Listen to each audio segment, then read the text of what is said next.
Hello friends, welcome to my channel. और आज की वीडियो में हम इंस्ट्रूमेंट्स देखेंगे, वो आर्टिकल देखेंगे जो ओटी में यूज़ होते हैं सर्जरी के दौरान। और इसकी हेल्प से आप आपकी फ़ाइल तो बना ही सकते हो, साथ में जैसे कि जब आपका प्रैक्टिकल एग्ज़ाम होता है तो उसमें भी ये काफ़ी हेल्पफुल वीडियो रहने वाली है। और जैसे कम्पिटिटिव एग्ज़ाम में इमेज बेस्ड क्वेश्चन आते हैं तो उसमें भी ये आपके लिए हेल्पफुल है। तो अब आप देखिए, सबसे पहला जो है इंस्ट्रूमेंट वो है नीडल होल्डर। वैसे तो मैंने एक और वीडियो पहले भी बनाई है, प्लेलिस्ट में आपको वो मिलेगी, जिसमें मैंने जो आर्टिकल्स हैं वो दिखाए हुए हैं, तो उसमें भी आप वीडियो में देख सकते हो। और यहाँ पर आप पिक्चर के थ्रू देखना कि नीडल होल्डर कैसा दिखाया जाता है। नीडल को होल्ड करने के लिए जिस इंस्ट्रूमेंट को यूज़ करते हैं वो है नीडल होल्डर। इसमें एक ग्रूव सा बना होता है जिसमें नीडल जो है वो लगाई जाती है और पीछे लॉक होता है। तो इस पिक्चर में आप देख भी सकते हो। अब मैं आपको दिखाती हूँ, ये देखिए, ये जो आप देख रहे हो इसके बीच में जो है ये ग्रूव है, इसमें नीडल आ जाती है, ठीक है, इसमें नीडल को पकड़ा जाता है। ये फ़र्क होता है, कुछ बच्चे इसे आर्टरी फोर्स आप समझ जाते हैं तो वो नहीं समझना है। इसमें ग्रूव ही इसका एक वो है जो बताता है कि ये नीडल होल्डर है, आर्टरी फोर्स अब नहीं है। और ये पीछे लॉक होता है, ताकि लॉक करने के लिए होता है, ये लॉक हो जाता है इसमें।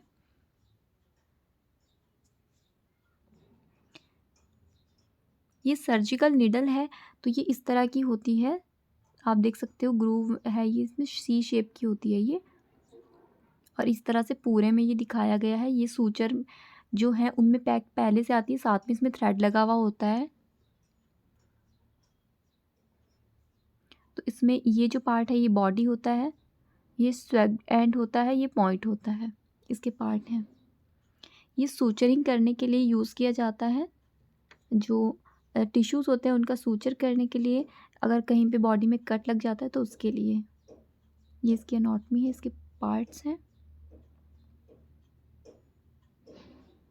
सूचर के अगर आपको वो बताए गए हैं कि किस किस तरह के सूचर होते हैं। एक अब्जॉर्बल होता है, एक अब्जॉर्बल सूचर है, और एक नॉन अब्जॉर्बल होते हैं।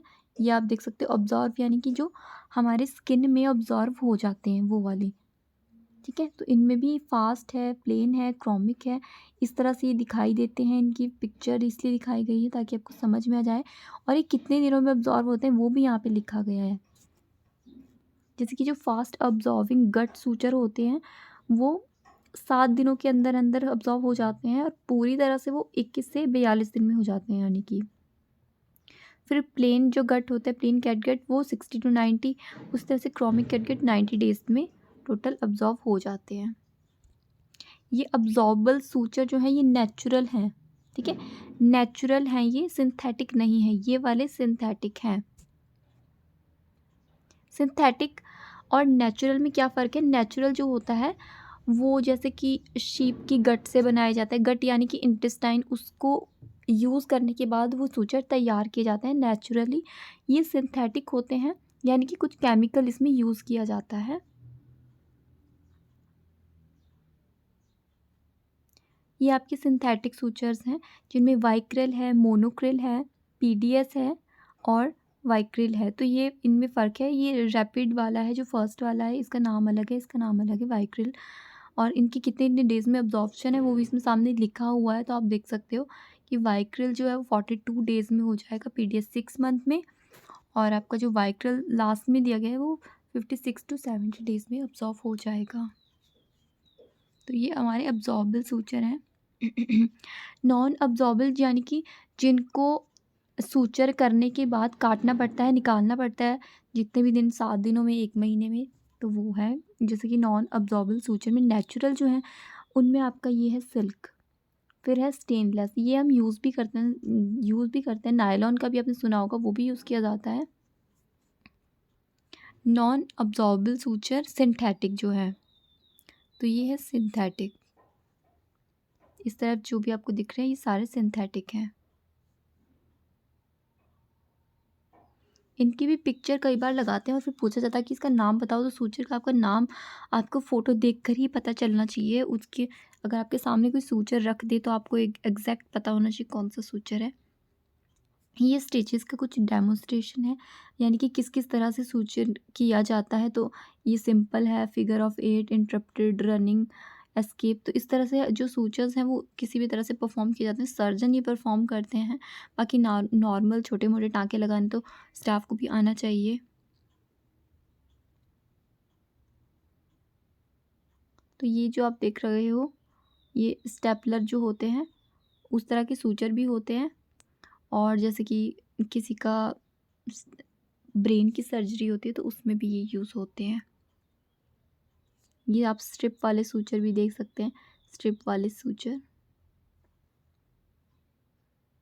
तो ये स्ट्रिप वाले सूचर कुछ दिखाए गए हैं, इस तरह से लिखा भी है इनके ऊपर। और इनकी पिक्चर देखिए, इस तरह से है कुछ। तो अगर इस तरह से स्किन पे इसको लगाया जाता है और जब यहाँ से खींचा जाता है, ये देखिए यहाँ से खींचा जाएगा तो स्किन जो आपकी वो बंद हो जाएगी।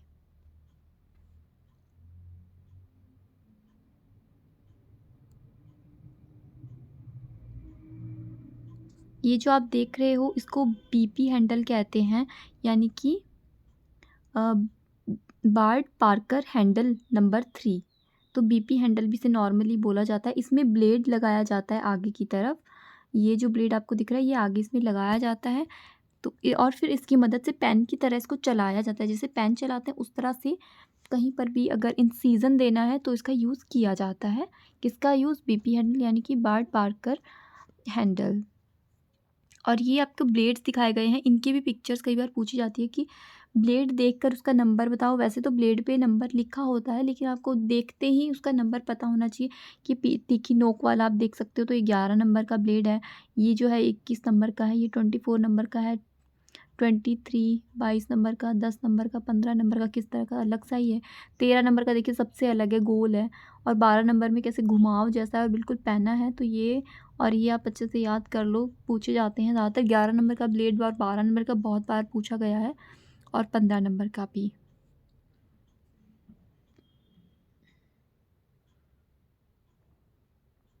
ये देखिए, ये है मायो डाइसेक्टिंग सीज़र। तो इनमें भी 2 तरह की सीज़र आती हैं, ठीक है, कुछ भी कट करने के लिए। तो इसमें कर्व वाली एक सीज़र आएगी और एक स्ट्रेट होती है, बिल्कुल सीधी नॉर्मल कैंची, और एक थोड़ी सी कर्व वाली होती है। तो इस तरह की होती है सीज़र है, ये मायो डाइसेक्टिंग सीज़र इनका नाम है। अब हम नेक्स्ट देखते हैं। ये है सूचर रिमूवल सीज़र। तो टाँके जो होते हैं उनको रिमूव करने के लिए भी तो कोई सीज़र का यूज़ किया जाएगा। तो इसमें भी स्ट्रेट वाली है और एंगल्ड है, इसको ध्यान से आप देख लीजिए। एंगल वाले में थोड़ा सा इस तरह का घुमाव है और ये सीधी है। किस लिए यूज़ होता है? ये सूचर रिमूवल सीज़र है ये।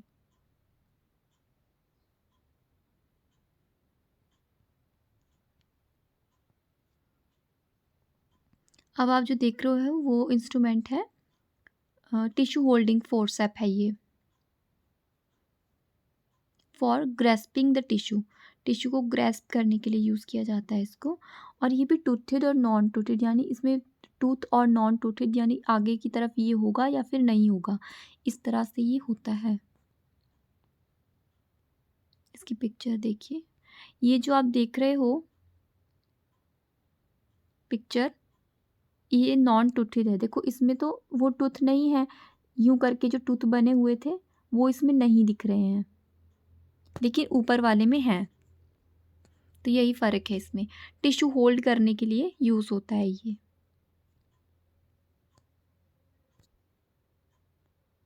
नेक्स्ट है बैबकॉक्स टिश्यू फोर्सेप।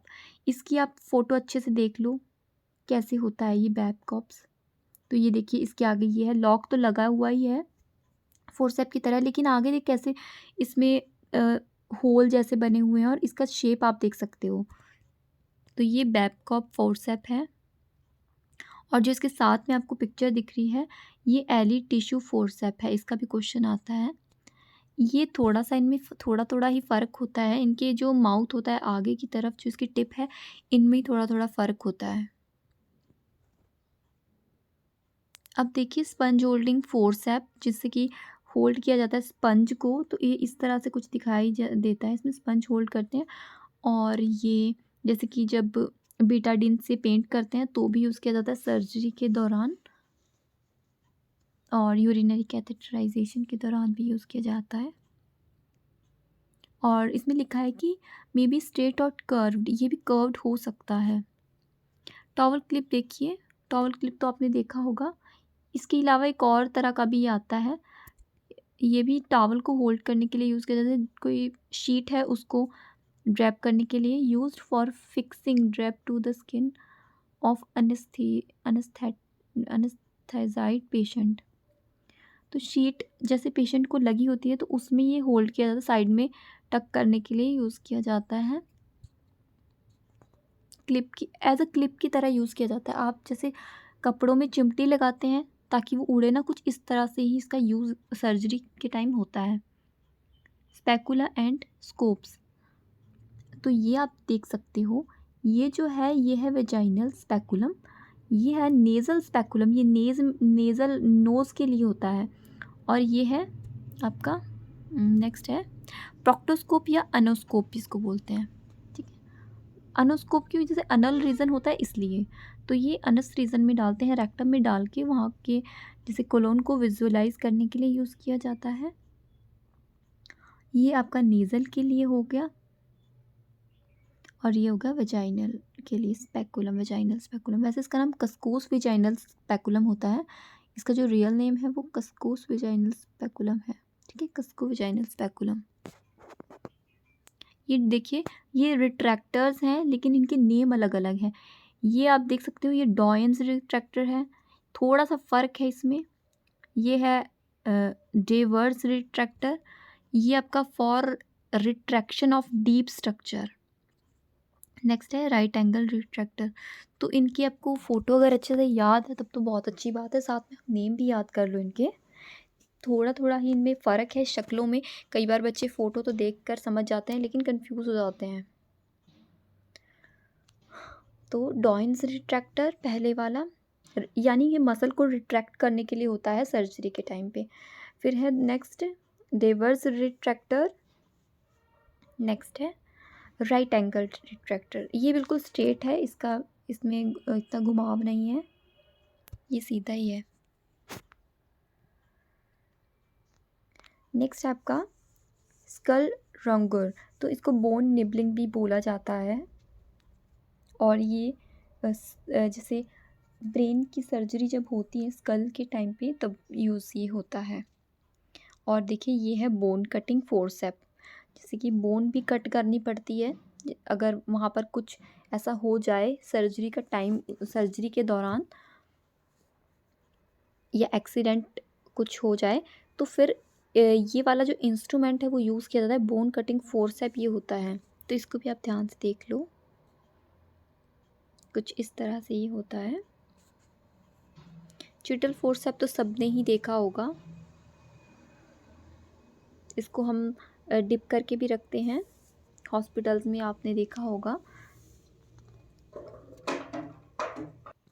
तो ये आपने हॉस्पिटल में देखा होगा। और फिर इसकी हेल्प से गॉस पीस जो ड्रम में रखे होते हैं स्टेराइल चीज़ें वो निकाली जाती हैं, बाकी इसको जो स्टेलम उसमें डिप करके रखा जाता है इसको, अल्कोहल उसमें उसके बॉटल में।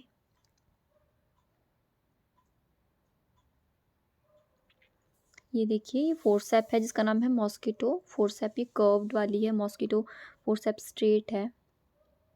तो ये भी फोर्सेप्स हैं जिनके नेम ही अलग अलग हैं, बस मॉस्किटो मॉस्किटो याद रखना है, बाकी स्ट्रेट और कर्व तो आपको याद रहेगा। ये लेरेंजोस्कोप है, जैसे कि किसी का जब इंट्यूबेशन के दौरान इसको यूज़ किया जाता है तो ये इसका हैंडल होता है, इसको होल्ड किया जाता है। और ये ब्लेड है, ये अलग अलग साइज़ के आते हैं अडल्ट के लिए, और जैसे बच्चे होते हैं उनमें तो छोटा वाला ब्लेड लगता है, इनका साइज़ अलग अलग रहता है। और यहाँ पर आगे आप देखो, इधर जगह पे लाइट लगी होती है ताकि अंदर का जो ट्रैकिया से हम सब कुछ देख सकें और ट्यूब को इंसर्ट कर सकें। और ये जो आप देख रहे हो ये यहाँ से अलग हो जाता है, ये पार्ट ये अलग हो जाता है, ये अलग हो जाता है। इंट्यूबेशन के टाइम ये यूज़ किया जाता है। ये ईटी ट्यूब आप देख सकते हो, कफ वाली है ये, इसमें कफ है। कफ कहाँ पे है, तो ये आप पढ़िए कफ। बिना कफ वाली भी होती है, वो बच्चों में डाली जाती है, जैसे कि जो इन्फेंट होते हैं, छोटे बच्चे होते हैं 1-2 साल के, 3 साल के, तो उनमें विदाउट कफ वाली डाली जाती है ताकि उनकी ट्रैकिया डैमेज ना हो, क्योंकि कफ तो आगे से बलून को फुला देता है। कफ क्या करता है, इसको फुला देता है, तो उससे क्या होता है, ट्रैकिया डैमेज होने के चांसेस रहते हैं छोटे बच्चों में। अडल्ट में तो ये डालना पड़ता है कफ वाला। तो इसके पार्ट सब दिए गए हैं। ये भी अलग अलग साइज़ की आती है, देखिए 8 नंबर की है, इसका नंबर यहाँ पे लिखा हुआ है। 6 नंबर में भी है, 6.5 नंबर की भी होती है, 7 की, 7.5 की, 9 नंबर की भी होती है, 8.5 की भी होती है। बच्चों में आपने देखी होगी 2 नंबर की, 3.5, 4 इस तरह के नंबर में भी ये आती है। और ये पार्ट जो है ये ट्रैकिया से इंसर्ट किया जाता है, लारेंजोस्कोप की मदद से देखकर इसको धीरे धीरे इंसर्ट किया जाता है। यहाँ पे जेली लगा दो तो ज़्यादा अच्छा है, तब ये बलून फूला हुआ नहीं होता है, उस वक्त भी बाद में फुलाया जाता है। यहाँ पर आप सिरिंज डाल के इसमें थोड़ी सी हवा भरते हो ना, जब 2 ml 3 ml, तो वो फूल जाता है बलून। ये है यूट्राइन क्यूरेट। तो ये जैसे डीएनसी करा जाता है जब, तब यूट्रस को क्लीन करने के लिए यूज़ किया जाता है, एमटीपी के टाइम में भी। और तो क्लीन करने के लिए ज़्यादातर यूट्राइन क्यूरेट का यूज़ किया जाता है यूट्रस को, इसका नाम ही यूट्राइन क्यूरेट है। नेक्स्ट है स्किन कॉटरी। तो ये इस तरह से कुछ दिखती है, और इलेक्ट्रिसिटी से ये यूज़ किया जाता है इसको। कुछ बर्न करने के लिए यूज़ किया जाता है, जैसे स्किन में वार्ट होते हैं और मोल होते हैं, उनके लिए ये यूज़ किया जाता है स्किन कॉटरी। तो कोई लीज़न हो उसके लिए भी उसको जला देता है ये। स्किन स्टेपलर, तो ये तो मैंने आपको बताया था, सूचर करते हैं तो ये स्टेपलर भी यूज़ किया जाता है स्किन में। तो इस तरह से कुछ दिखता है, जैसे हम कागज़ को स्टेपलर करते हैं वैसे स्किन भी स्टेपलर किया जाता है। जैसे टाँके लगते हैं नॉर्मल वाले, तो स्टेपलर वाले भी अब ये आ गए हैं, ये भी सही रहते हैं। और ये है स्टेपलर रिमूवल। तो जो स्टेपलर वाले टाँके होते हैं उनको रिमूव करने के लिए अलग से आता है, वो ये होता है, देखिए इससे निकलता है, ये कट जाते हैं टाँके, यहाँ से कट जाएंगे तो ये निकल जाएंगे। फिर ओटी लाइट तो देखी होगी आपने, और ये लाइट तो जैसे लेबर रूम में होती है वहाँ भी आपको मिल जाएगी इस तरह की लाइटें। और फिर आपका डेंटिस्ट के पास भी होती हैं लाइटें, तो है ना, लाइट का यूज़ बहुत होता है। इस तरह की लाइटें दिखती हैं, ओटी लाइट लिखा है इसका नाम। ये इंस्ट्रूमेंट जो है सारे के सारे ऑपरेशन थिएटर में यूज़ होते हैं, साथ में आईसीयू में भी यूज़ कर लेते हैं, है ना। आपका इमरजेंसी वार्ड में भी बहुत चीज़ें मिल जाएंगी, ये तो आपको सिंपल आपके जनरल वार्ड में मिल जाएगी। किडनी ट्रे तो डिस्कार्ड करते हैं इसमें वेस्ट, पेशेंट को उल्टी आ गई ये इसमें करा दो, ऐसा कर देते हैं ना।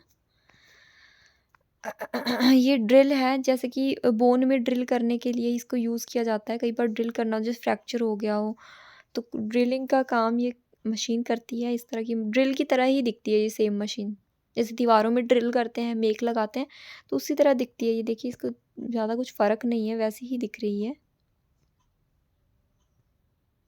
तो ये है आपकी मशीन, देखिए इसको, ये सारी चीज़ें में इसमें अलग से आती हैं। ये देखिए ये अलग हो जाता है, ये सारी चीज़ें अलग हो जाती हैं,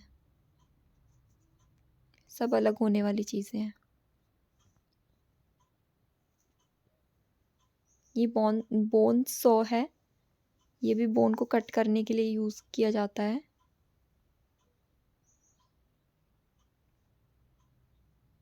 ये मैगल फोर्सेप है।